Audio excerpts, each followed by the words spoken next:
Book 10, Part 2 of The Republic, by Plato. There is a thing which you call good, and another which you call evil? Yes, he replied. Would you agree with me in thinking that the corrupting and destroying element is the evil, and the saving and improving element the good? Yes. And you admit that everything has a good and also an evil, as ophthalmia is the evil of the eyes and disease of the whole body, as mildew is of corn, and rot of timber, or rust of copper and iron? In everything, or in almost everything, there is an inherent evil and disease? Yes, he said. And anything which is infected by any of these evils is made evil, and at last wholly dissolves and dies? True. The vice and evil which is inherent in each is the destruction of each, and if this does not destroy them, there is nothing else that will. For good certainly will not destroy them, nor again that which is neither good nor evil. Certainly not. If then we find any nature which, having this inherent corruption, cannot be dissolved or destroyed, we may be certain that of such a nature there is no destruction. That may be assumed. Well, I said, and is there no evil which corrupts the soul? Oh, yes, he said, there are all the evils which we were just now passing in review. Unrighteousness, intemperance, cowardice, ignorance. But does any of these dissolve or destroy her? And here do not let us fall into the error of supposing that the unjust and foolish man, when he is detected, perishes through his own injustice, which is an evil of the soul. Take the analogy of the body. The evil of the body is a disease which wastes and reduces and annihilates the body, and all the things of which we were just now speaking come to annihilation through their own corruption attaching to them, and inhering in them, and so destroying them. Is not this true? Yes.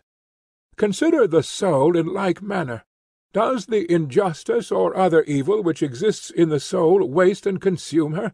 Do they, by attaching to the soul and inhering in her, at last bring her to death, and so separate her from the body? Certainly not.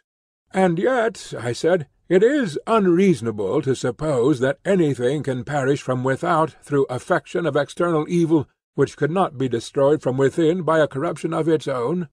It is, he replied. Consider, I said, Glaucon, that even the badness of food, whether staleness, decomposition, or any other bad quality, when confined to the actual food, is not supposed to destroy the body. Although, if the badness of food communicates corruption to the body, then we should say that the body has been destroyed by a corruption of itself, which is disease brought on by this.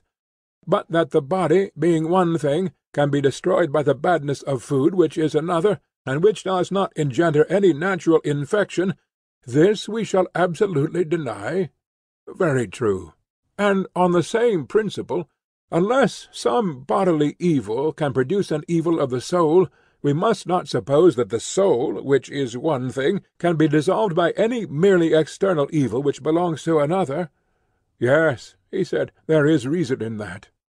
Either, then, let us refute this conclusion, or, while it remains unrefuted, let us never say that fever, or any other disease, or the knife put to the throat, or even the cutting up of the whole body into the minutest pieces, can destroy the soul, until she herself is proved to become more unholy or unrighteous in consequence of these things being done to the body, but that the soul, or anything else, if not destroyed by an internal evil, can be destroyed by an external evil, is not to be affirmed by any man.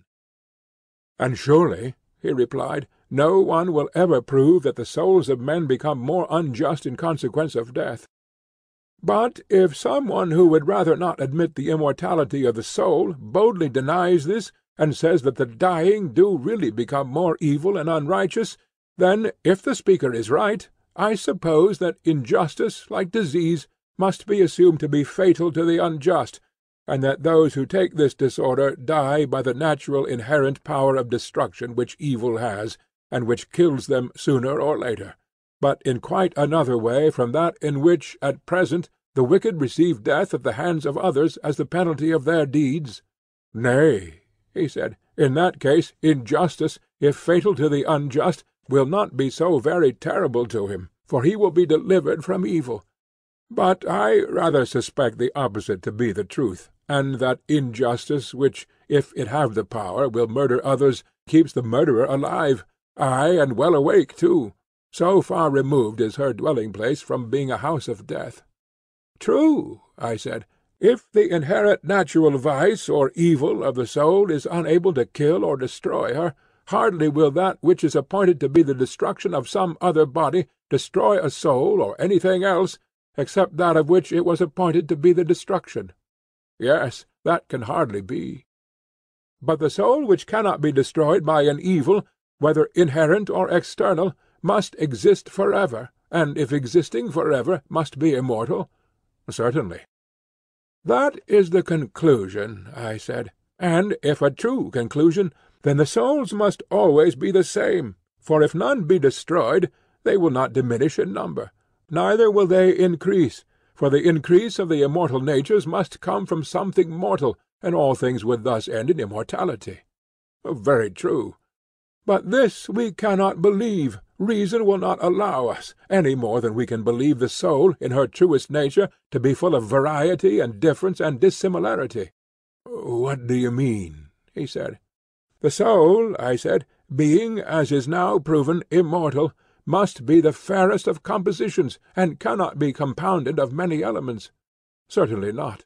Her immortality is demonstrated by the previous argument, and there are many other proofs.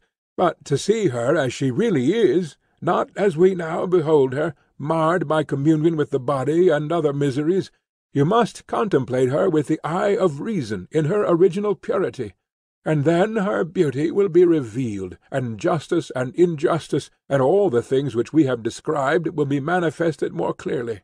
Thus far we have spoken the truth concerning her as she appears at present, but we must remember also that we have seen her only in a condition which may be compared to that of the sea-god Glaucus, whose original image can hardly be discerned, because his natural members are broken off and crushed and damaged by the waves in all sorts of ways, and incrustations have grown over them of seaweed and shells and stones, so that he is more like some monster than he is to his own natural form. And the soul which we behold is in a similar condition, disfigured by 10,000 ills. But not there, Glaucon, not there must we look. Where then? At her love of wisdom. Let us see whom she affects, and what society and converse she seeks in virtue of her near kindred with the immortal and eternal and divine. Also how different she would become if wholly following this superior principle, and borne by a divine impulse out of the ocean in which she now is, and disengaged from the stones and shells and things of earth and rock, which in wild variety spring up around her, because she feeds upon earth, and is overgrown by the good things of this life, as they are termed. Then you would see her as she is, and know whether she have one shape only or many, or what her nature is. Of her affections and of the forms which she takes in this present life, I think that we have now said enough.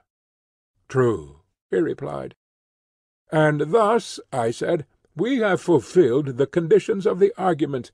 We have not introduced the rewards and glories of justice, which, as you were saying, are to be found in Homer and Hesiod, but justice in her own nature has been shown to be best for the soul in her own nature. Let a man do what is just, whether he have the ring of Gyges or not, and even if in addition to the ring of Gyges he put on the helmet of Hades. Very true. And now, Glaucon, there will be no harm in further enumerating how many and how great are the rewards which justice and other virtues procure to the soul, from gods and men, both in life and after death. Certainly not, he said. Will you repay me, then, what you borrowed in the argument? What did I borrow? The assumption that the just man should appear unjust, and the unjust just. For you were of opinion that even if the true state of the case could not possibly escape the eyes of gods and men, still this admission ought to be made for the sake of the argument, in order that pure justice might be weighed against pure injustice. Do you remember? I should be much to blame if I had forgotten. Then, as the cause is decided, I demand on behalf of justice that the estimation in which she is held by gods and men, and which we acknowledge to be her due, should now be restored to her by us. Since she has been shown to confer reality, and not to deceive those who truly possess her, let what has been taken from her be given back, that so she may win that palm of appearance which is hers also, and which she gives to her own. The demand, he said, is just. In the first place, I said, and this is the first thing which you will have to give back, the nature both of the just and unjust is truly known to the gods. Granted. And if they are both known to them, one must be the friend and the other the enemy of the gods, as we admitted from the beginning. True. And the friend of the gods may be supposed to receive from them all things at their best, excepting only such evil as is the necessary consequence of former sins? Certainly. Then this must be our notion of the just man, that even when he is in poverty or sickness, or in any other seeming misfortune, all things will in the end work together for good to him in life and death.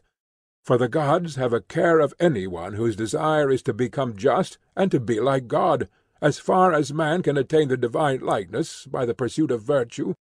Yes, he said, if he is like God, he will surely not be neglected by him. And of the unjust, may not the opposite be supposed? Certainly. Such then are the palms of victory which the gods give the just? That is my conviction. And what do they receive of men? Look at things as they really are, and you will see that the clever unjust are in the case of runners, who run well from the starting place to the goal, but not back again from the goal. They go off at a great pace, but in the end only look foolish, slinking away with their ears draggling on their shoulders, and without a crown. But the true runner comes to the finish, and receives the prize, and is crowned. And this is the way with the just. He who endures to the end of every action and occasion of his entire life has a good report, and carries off the prize which men have to bestow. True. And now you must allow me to repeat of the just the blessings which you were attributing to the fortunate unjust. I shall say of them what you were saying of the others, that as they grow older they become rulers in their own city if they care to be. They marry whom they like, and give in marriage to whom they will. All that you said of the others I now say of these. And, on the other hand, of the unjust I say that the greater number, even though they escape in their youth, are found out at last, and look foolish at the end of their course, and when they come to be old and miserable, are flouted alike by stranger and citizen. They are beaten, and then come those things unfit for ears polite, as you truly term them. They will be racked, and have their eyes burned out, as you were saying. And you may suppose that I have repeated the remainder of your tale of horrors. But will you let me assume, without reciting them, that these things are true? Certainly, he said, what you say is true. These, then, are the prizes and rewards and gifts which are bestowed upon the just by gods and men in this present life, in addition to the other good things which justice of herself provides. Yes, he said, and they are fair and lasting. And yet, I said, all these are as nothing, either in number or greatness, in comparison with those other recompenses which await both just and unjust after death. And you ought to hear them. And then both just and unjust will have received from us a full payment of the debt which the argument owes to them. Speak, he said. There are few things which I would more gladly hear. Well, I said, I will tell you a tale. Not one of the tales which Odysseus tells to the hero Alcinous, yet this too is a tale of a hero, the son of Armenius, a Pamphylian by birth. He was slain in battle, and 10 days afterwards, when the bodies of the dead were taken up already in a state of corruption, his body was found unaffected by decay, and carried home to be buried. And on the 12th day, as he was lying on the funeral pyre, he returned to life, and told them what he had seen in the other world. He said that when his soul left the body he went on a journey with a great company, and that they came to a mysterious place, at which there were two openings in the earth. They were near together, and over against them were two other openings in the heaven above. In the intermediate space there were judges seated, who commanded the just, after they had given judgment on them, and had bound their sentences in front of them, to ascend by the heavenly way on the right hand. And in like manner the unjust were bidden by them to descend by the lower way on the left hand. These also bore the symbols of their deeds, but fastened on their backs. He drew near, and they told him that he was to be the messenger who would carry the report of the other world to men, and they bade him hear and see all that was to be heard and seen in that place. Then he beheld and saw on one side the souls departing at either opening of heaven and earth, when sentence had been given on them, and at the two other openings other souls, some ascending out of the earth, dusty and worn with travel, some descending out of heaven, clean and bright. And arriving ever and anon, they seemed to have come from a long journey, and they went forth with gladness into the meadow, where they encamped as at a festival. And those who knew one another embraced and conversed, the souls which came from earth curiously inquiring about the things above, and the souls which came from heaven about the things beneath. And they told one another of what had happened by the way, those from below weeping and sorrowing at the remembrance of the things which they had endured and seen in their journey beneath the earth. Now the journey lasted 1,000 years, while those from above were describing heavenly delights and visions of inconceivable beauty. The story, Glaucon, would take too long to tell, but the sum was this. He said that for every wrong which they had done to any one they suffered tenfold, or once in 100 years, such being reckoned to be the length of man's life, and the penalty being thus paid 10 times in 1,000 years. If, for example, there were any who had been the cause of many deaths, or had betrayed or enslaved cities or armies, or been guilty of any other evil behavior, for each and all of their offences they received punishment 10 times over, and the rewards of beneficence and justice and holiness were in the same proportion. I need hardly repeat what he said concerning young children dying almost as soon as they were born. Of piety and impiety to gods and parents, and of murderers, there were retributions other and greater far which he described. He mentioned that he was present when one of the spirits asked another, "Where is Ardias the Great?" Now this Ardias lived 1,000 years before the time of He had been the tyrant of some city of Pamphylia, and had murdered his aged father and his elder brother, and was said to have committed many other abominable crimes. The answer of the other spirit was, "He comes not hither, and will never come. And this," said he, "was one of the dreadful sights which we ourselves witnessed. We were at the mouth of the cavern, and having completed all our experiences, were about to reascend, when of a sudden Ardias appeared, and several others, most of whom were tyrants, and there were also, besides the tyrants, private individuals who had been great criminals. They were just, as they fancied, about to return into the upper world, but the mouth, instead of admitting them, gave a roar whenever any of these incurable sinners or someone who had not been sufficiently punished tried to ascend.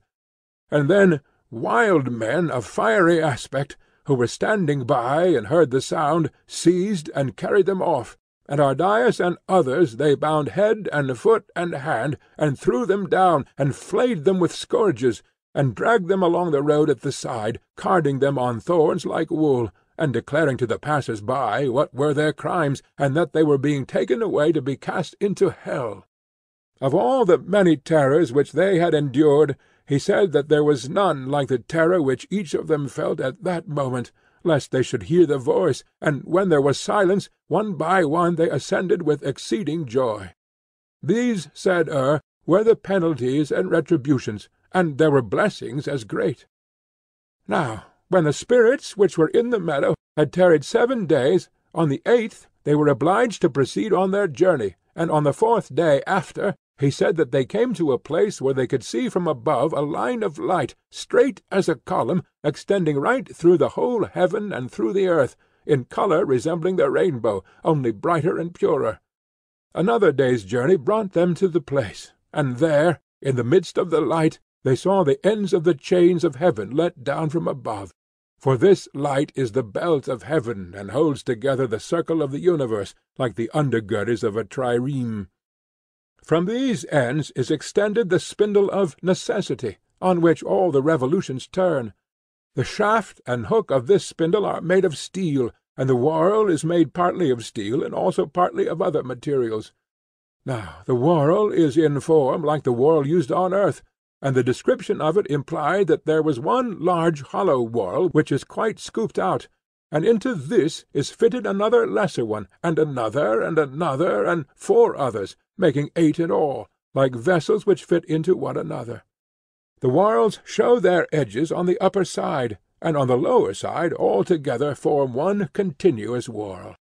This is pierced by the spindle, which is driven home through the centre of the 8th. The first and outermost whorl has the rim broadest, and the 7 inner whorls are narrower, in the following proportions. The 6th is next to the 1st in size, the 4th next to the 6th, then comes the 8th, the 7th is 5th, the 5th is 6th, the 3rd is 7th, last and 8th comes the 2nd. The largest is spangled, and the 7th is brightest, the 8th coloured by the reflected light of the 7th. The 2nd and 5th are in colour like one another, and yellower than the preceding. The 3rd has the whitest light, the 4th is reddish, the 6th is in whiteness second. Now the whole spindle has the same motion, but as the whole revolves in one direction, the 7 inner circles move slowly in the other, and of those the swiftest is the 8th. Next in swiftness are the 7th, 6th, and 5th, which move together. Third in swiftness appeared to move according to the law of this reversed motion the 4th. The 3rd appeared 4th, and the 2nd 5th. The spindle turns on the knees of necessity, and on the upper surface of each circle is a siren, who goes round with them, hymning a single tone or note. The 8 together form one harmony, and round about, at equal intervals, there is another band, 3 in number, each sitting upon her throne. These are the Fates, daughters of necessity, who are clothed in white robes and have chaplets upon their heads, Lachesis and Clotho and Atropos, who accompany with their voices the harmony of the sirens, Lachesis singing of the past, Clotho of the present, Atropos of the future. Clotho from time to time assisting with a touch of her right hand the revolution of the outer circle of the whorl or spindle, and Atropos with her left hand touching and guiding the inner ones, and Lachesis laying hold of either in turn, first with one hand and then with the other.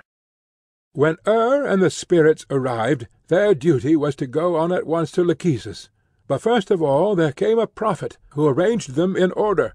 Then he took from the knees of Lachesis lots and samples of lives, and having mounted a high pulpit, spoke as follows. Hear the word of Lachesis, the daughter of necessity. Mortal souls, behold a new cycle of life and mortality. Your genius will not be allotted to you, but you will choose your genius, and let him who draws the first lot have the first choice, and the life which he chooses shall be his destiny. Virtue is free, and as a man honours or dishonours her, he will have more or less of her. The responsibility is with the chooser. God is justified. When the interpreter had thus spoken, he scattered lots indifferently among them all, and each of them took up the lot which fell near him. All but himself. He was not allowed, and each as he took his lot perceived the number which he had obtained. Then the interpreter placed on the ground before them the samples of lives, and there were many more lives than the souls present, and they were of all sorts. There were lives of every animal, and of man in every condition, and there were tyrannies among them, some lasting out the tyrant's life, others which broke off in the middle, and came to an end in poverty and exile and beggary. And there were lives of famous men, some who were famous for their form and beauty, as well as for their strength and success in games, or again for their birth and the qualities of their ancestors, and some who were the reverse of famous for the opposite qualities, and of women likewise. There was not, however, any definite character in them, because the soul, when choosing a new life, must of necessity become different. But there was every other quality, and they all mingled with one another, and also with elements of wealth and poverty, and disease and health, and there were mean states also. And here, my dear Glaucon, is the supreme peril of our human state, and therefore the utmost care should be taken. Let each one of us leave every other kind of knowledge, and seek and follow one thing only, if peradventure he may be able to learn, and may find some one who will make him able to learn and discern between good and evil, and so to choose always and everywhere the better life as he has opportunity. He should consider the bearing of all these things which have been mentioned severally and collectively upon virtue. He should know what the effect of beauty is when combined with poverty or wealth in a particular soul, and what are the good and evil consequences of noble and humble birth, of private and public station, of strength and weakness, of cleverness and dullness, and of all the natural and acquired gifts of the soul, and the operation of them when conjoined.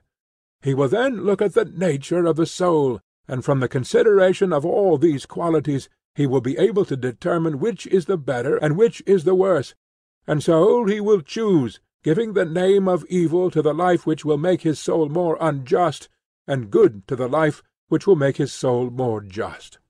All else he will disregard, for we have seen and know that this is the best choice both in life and after death. A man must take with him into the world below an adamantine faith in truth and right, that there too he may be undazzled by the desire of wealth or the other allurements of evil, lest, coming upon tyrannies and similar villainies, he do irremediable wrongs to others, and suffer yet worse himself. But let him know how to choose the mean and avoid the extremes on either side as far as possible, not only in this life, but in all that which is to come, for this is the way of happiness. And according to the report of the messenger from the other world, this was what the prophet said at the time. Even for the last comer, if he chooses wisely and will live diligently, there is appointed a happy and not undesirable existence. Let not him who chooses first be careless, and let not the last despair. And when he had spoken, he who had the first choice came forward, and in a moment chose the greatest tyranny. His mind having been darkened by folly and sensuality, he had not thought out the whole matter before he chose, and did not at first sight perceive that he was fated, among other evils, to devour his own children. But when he had time to reflect, and saw what was in the lot, he began to beat his breast and lament over his choice, forgetting the proclamation of the prophet. For, instead of throwing the blame of his misfortune on himself, he accused chance and the gods and everything rather than himself. Now he was one of those who came from heaven, and in a former life had dwelt in a well-ordered state, but his virtue was a matter of habit only, and he had no philosophy. And it was true of others who were similarly overtaken, that the greater number of them came from heaven, and therefore they had never been schooled by trial, whereas the pilgrims who came from earth, having themselves suffered and seen others suffer, were not in a hurry to choose. And owing to this inexperience of theirs, and also because the lot was a chance, many of the souls exchanged a good destiny for an evil, or an evil for a good. For if a man had always on his arrival in this world dedicated himself from the first to sound philosophy, and had been moderately fortunate in the number of the lot, he might, as the messenger reported, be happy here, and also his journey to another life and return to this, instead of being rough and underground, would be smooth and heavenly. Most curious, he said, was the spectacle, sad and laughable and strange, for the choice of the souls was in most cases based on their experience of a previous life. There he saw the soul which had once been Orpheus choosing the life of a swan out of enmity to the race of women, hating to be born of a woman because they had been his murderers. He beheld also the soul of Thamyris choosing the life of a nightingale. Birds, on the other hand, like the swan and other musicians, wanting to be men. The soul which obtained the 20th lot chose the life of a lion, and this was the soul of Ajax, the son of Telamon, who would not be a man, remembering the injustice which was done him in the judgment about the arms. The next was Agamemnon, who took the life of an eagle, because, like Ajax, he hated human nature by reason of his sufferings. About the middle came the lot of Atalanta. She, seeing the great fame of an athlete, was unable to resist the temptation, and after her there followed the soul of Epeus, the son of Panopeus, passing into the nature of a woman, cunning in the arts, and far away among the last who chose, the soul of the jester Thersites was putting on the form of a monkey. There came also the soul of Odysseus, having yet to make a choice, and his lot happened to be the last of them all. Now the recollection of former toils had disenchanted him of ambition, and he went about for a considerable time in search of the life of a private man who had no cares. He had some difficulty in finding this, which was lying about and had been neglected by everybody else, and when he saw it, he said that he would have done the same had his lot been first instead of last, and that he was delighted to have it. And not only did men pass into animals, but I must also mention that there were animals tame and wild who changed into one another and into corresponding human natures, the good into the gentle, and the evil into the savage, in all sorts of combinations. All the souls had now chosen their lives, and they went in the order of their choice to Lachesis, who sent with them the genius whom they had severally chosen, to be the guardian of their lives and the fulfiller of the choice. This genius led the souls first to Clotho, and drew them within the revolution of the spindle impelled by her hand, thus ratifying the destiny of each, and then, when they were fastened to this, carried them to Atropos, who spun the threads and made them irreversible, whence, without turning round, they passed beneath the throne of necessity, and when they had all passed, they marched on in a scorching heat to the plain of forgetfulness, which was a barren waste, destitute of trees and verdure. And then, towards evening, they encamped by the river of unmindfulness, whose water no vessel can hold. Of this they were all obliged to drink a certain quantity, and those who were not saved by wisdom drank more than was necessary, and each one, as he drank, forgot all things. Now, after they had gone to rest, about the middle of the night there was a thunderstorm and earthquake, and then, in an instant, they were driven upwards in all manner of ways to their birth, like stars shooting. He himself was hindered from drinking the water, but in what manner or by what means he returned to the body he could not say. Only, in the morning, awakening suddenly, he found himself lying on the pyre. And thus, Glaucon, the tale has been saved, and has not perished, and will save us, if we are obedient to the word spoken, and we shall pass safely over the river of forgetfulness, and our soul will not be defiled. Wherefore my counsel is, that we hold fast ever to the heavenly way, and follow after justice and virtue always, considering that the soul is immortal, and able to endure every sort of good and every sort of evil. Thus shall we live dear to one another and to the gods, both while remaining here, and when, like conquerors in the games who go round to gather gifts, we receive our reward.